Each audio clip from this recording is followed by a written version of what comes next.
Hello everyone, Radhe Radhe. Welcome back to my new video. तो आज की हमारी वीडियो होने वाली है कि विजया एकादशी कब है, 12 फरवरी को या फिर 13 फरवरी को। इसी के साथ हम डिस्कस करेंगे इस दिन का शुभ मुहूर्त, इस दिन की पूजा विधि, इस एकादशी का क्या महत्व होता है जो कि फाल्गुन मास में आती है।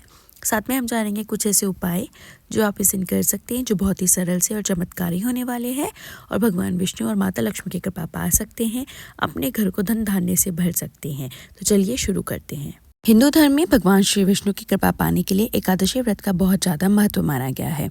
यह व्रत हर महीने के कृष्ण पक्ष और शुक्ल पक्ष की एकादशी तिथि को रखा जाता है, लेकिन इसका महत्व और भी बढ़ जाता है जब यह फाल्गुन मास के कृष्ण पक्ष में पड़ती है और विजया एकादशी कहलाती है। हिंदू मान्यता के अनुसार श्री हरि की कृपा बरसाने वाली इस व्रत को विधि विधान से करने से साधक के जीवन से जुड़ी सभी बाधाएं दूर होती है और वह जीवन के प्रत्येक क्षेत्र में विजय प्राप्त करता है। आइए जानते हैं विजया एकादशी व्रत के बारे में। पंचांग के अनुसार विजया एकादशी का व्रत जिस फाल्गुन मास के कृष्ण पक्ष की एकादशी तिथि को पड़ता है वह पावन तिथि 12 फरवरी 2026 गुरुवार को दोपहर 12:22 से प्रारंभ होकर अगले दिन 13 फरवरी शुक्रवार को दोपहर 2:25 तक रहेगी। इस तरह उदया तिथि के अनुसार विजय एकादशी का व्रत 13 फरवरी 2026 को ही रखा जाएगा। जिसका पारण किए बगैर एकादशी का व्रत पुण्य फल नहीं मिलता वह 14 फरवरी 2026 को प्रातःकाल 6:35 से लेकर 8:52 तक रहेगा। साल भर में पड़ने वाली 24 एकादशी तिथि में विजया एकादशी का व्रत का अत्यधिक महत्व इसलिए माना गया है क्योंकि इस व्रत को भगवान श्री राम ने लंका विजय से पहले किया था।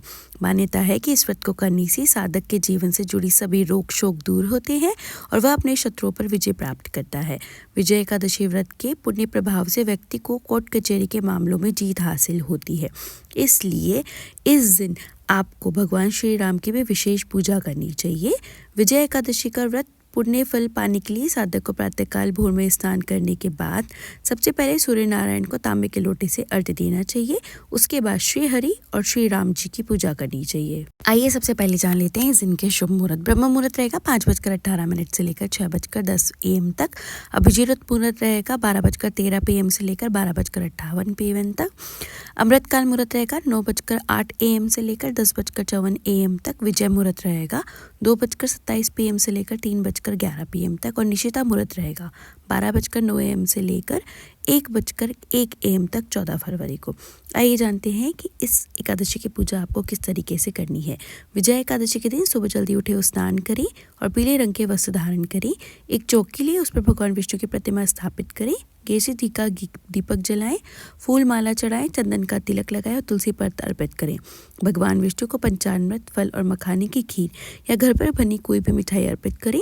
विजय एकादशी कथा का पाठ करें और श्री हरि के मंत्रों का जाप करें। आरती से पूजा को पूरी करें और परिवार के सभी सदस्यों को पंचामृत बांटें। इस दिन जो लोग व्रत नहीं कर रहे हैं उन्हें भी चावल से परहेज करना चाहिए। अगले दिन प्रसाद से व्रत का पारण करें। शाम के समय भी विधिवत पूजा करें। फरवरी महीने की दूसरी एकादशी 27 फरवरी 2026 शुक्रवार के दिन है। ये एकादशी आमलिका एकादशी है। आमलिका एकादशी को रंगभरी एकादशी के नाम से भी जाना जाता है। इस दिन आंवले के पेड़ की पूजा की जाती है। आइए जानते हैं विजया एकादशी के बहुत ही सरल और चमत्कारी से उपाय। तांबे के लोटे में जल भरकर अर्घ्य दें। विजया एकादशी पर सूर्यदेव को जल अर्पित करना अत्यंत शुभ माना जाता है, लेकिन इस दिन तांबे के लोटे में जल, रोली, अक्षत और गुड़ डालकर अर्घ्य देना विशेष फलदायी होता है। इससे सरकारी कार्यों में सफलता मिलती है और रुके हुए कार्य शीघ्र पूर्ण होती हैं। पीली कोड़ियों और हल्दी का उपाय। यदि व्यापार या नौकरी में लगातार बाधाएं आ रही है तो विजय एकादशी के दिन पीली कौड़ियों को हल्दी में रखकर भगवान विष्णु के चरणों में रखें। अगले दिन इन्हें अपने धन रखने के स्थान पर रखें। इससे आर्थिक उन्नति होगी और सफलता के नए मार्ग खुलेंगे। घर के मुख्य द्वार पर आम के पत्तों का तोरण बांधें।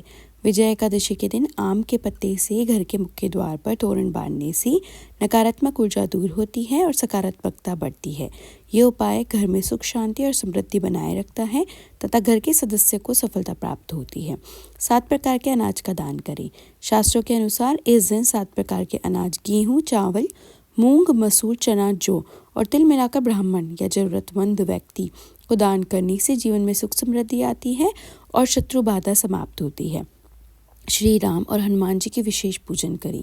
विजय एकादशी का संबंध भगवान श्री राम से भी है। मान्यता है कि इस व्रत को करने से श्री राम को लंका विजय में सफलता प्राप्त हुई थी। इस दिन श्री राम और हनुमान जी का पूजन करें और श्री राम रक्षा स्तोत्र का पाठ करें। यह उपाय आपको हर क्षेत्र में विजय दिलाने में सहायक होगा। पीला धागा पहने और चंदन का तिलक लगाएं। विजय एकादशी के दिन पीले रंग को अत्यंत शुभ माना जाता है। इस दिन पीला धागा दाहिने हाथ में बांधें और माथे पर केसर या चंदन का तिलक लगाएं। इससे भाग्य प्रबल होता है, आत्मविश्वास बढ़ता है और जीवन में सफलता मिलने लगती है। केले के वृक्ष के नीचे दीपक जलाएं। विजया एकादशी की संध्या को केले के वृक्ष के नीचे शुद्ध घी का दीपक जलाएं और 108 बार ओम नमो भगवते वासुदेवाय मंत्र का जप करें। इससे धन संबंधी समस्याएं दूर होती है और कार्यों में सफलता मिलती है। विजया एकादशी के दिन श्री हरि विष्णु जी का पंचामृत से अभिषेक करें। ऐसा करने से आपके कार्य क्षेत्र में आ रही मुश्किलें दूर होंगी और आपको अपने स्किल्स सिखाने के नए मौके भी मिलेंगी। अगर आपका वैवाहिक जीवन में मनमुटाव की स्थिति बनी हुई है और दिन ब दिन कलेश होता रहता है, तो विजया एकादशी के दिन माँ तुलसी की पूजा करें। इस दिन माता लक्ष्मी और तुलसी माता को श्रृंगार की सामग्री अर्पित करें। विजया एकादशी पर दान का विशेष महत्व माना जाता है, इसलिए अपने जीवन की सभी मुश्किलों को दूर करने के लिए किसी भी गरीब या जरूरतमंद को भोजन कराएं या अपने सामर्थ्य अनुसार दान करें। विजया एकादशी पर श्रीमद् भागवत कथा का पाठ करना पुण्यदायक माना जाता है। अगर आप अपनी आर्थिक दिक्कतों से परेशान हैं तो विजया एकादशी के दिन ब्रह्म मुहूर्त में भगवान विष्णु की पूरी श्रद्धा के साथ विधिवत उपासना करें। एक पान के पत्ते पर ओम विष्णवे नमः लिखकर भगवान के चरणों में अर्पित कर दें। अगले दिन इस पत्ते को पीले रंग के कपड़े में लपेटकर तिजोरी में रख दें। विजया एकादशी के दिन पीपल के पेड़ के नीचे घी का दीपक जलाने और परिक्रमा करने से भगवान विष्णु के साथ साथ माँ लक्ष्मी का आशीर्वाद भी मिलता है। ऐसा करने से घर की दरिद्रता दूर की जा सकती है। अगर आप अपनी कोई मनोकामना लंबे समय से अधूरी है और उसे पूरी करना चाहते हैं तो आप क्या कर सकते हैं, एकादशी के दिन भगवान विष्णु की पूजा के समय दक्षिणावर्ती शंख में जल भरकर रख दें। पूजा समाप्त होने के बाद भगवान विष्णु के चरणों का आशीर्वाद लेकर शंख में रखे गंगाजल को स्वयं प्रसाद के रूप में ग्रहण कर ली। अगर आपकी बेटी की शादी की उम्र हो गई है और उसके लिए कोई अच्छा रिश्ता नहीं मिल रहा है तो एकादशी के दिन स्नान आदि नित्य कर्मों से निवृत्त होकर केले के पेड़ की पूजा करें और केले के पेड़ को भगवान विष्णु का ध्यान करते हुए गुड़ का भोग लगाएं। साथ ही केले के तने पर 7 बार कच्चा सूत लपेटें और अपनी बेटी के अच्छे रिश्ते के लिए कामना करें। अगर बिजनेस में आपकी कमाई ठीक से नहीं हो पा रही है तो एकादशी के दिन भगवान विष्णु की पूजा के समय 5 सफ़ेद कोड़ियाँ लेकर भगवान के सामने रखनी चाहिए और भगवान की पूजा के साथ ही कोड़ियों की भी पूजा करनी चाहिए। इस प्रकार पूजा के बाद उन कोड़ियों को एक पीले रंग के कपड़े में बांधकर अपने कैश बॉक्स में रख लें। अगर आपको वीडियो जानकारी अच्छी लगी हो तो वीडियो को लाइक कीजिए।